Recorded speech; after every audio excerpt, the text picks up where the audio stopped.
For sale to guys ha. Inquire na lang kayo kay Marlon. Delnar subdivision to. Starex. Tsaka ito. Mazda. Tatlo to eh. Tatlong sasakyan to na for sale ni Kuya Marlon. Kunin natin yung number ni Kuya Marlon. Ang ganda nito.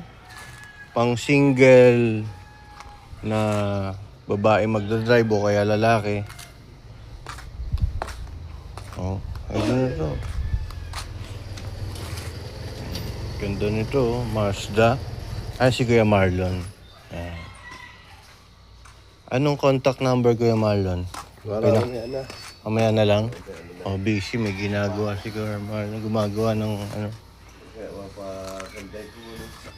Oh, pan. Ito yung binibenta niya, Starex at saka ito.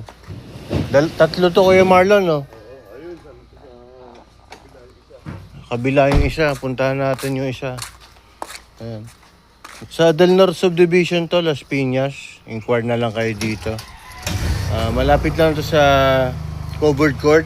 Ayan, ito yung bahay nila sa second floor. Andiyan siya, inquire na lang kayo, no? So, pakita natin yung isa. Ayun yung isang binibenta. Ayan, tatlo yan. Ayan, no? Ganyan. So, yun. Para may idea kayo guys ha. Baka nangangailangan kayo ng kotse. May Mazda 2 dito. Ayan. Starex at saka yung isang kotse doon.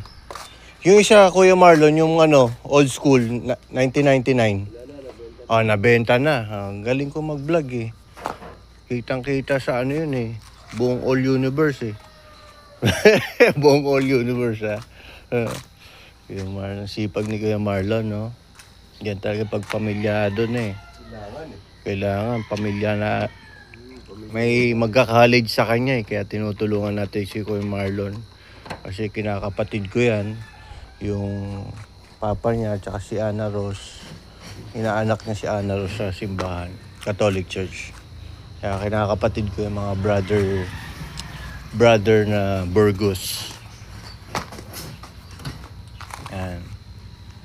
Burgos family. Love ko yan. Si Nanay Peli, si Tatay Ben. Magkakapatid. Love ko sila. Love na love ko yung mga yan. No? Bawal silang galawin. Magagalit ako. Ang ganda ng sasakyan nila, oh.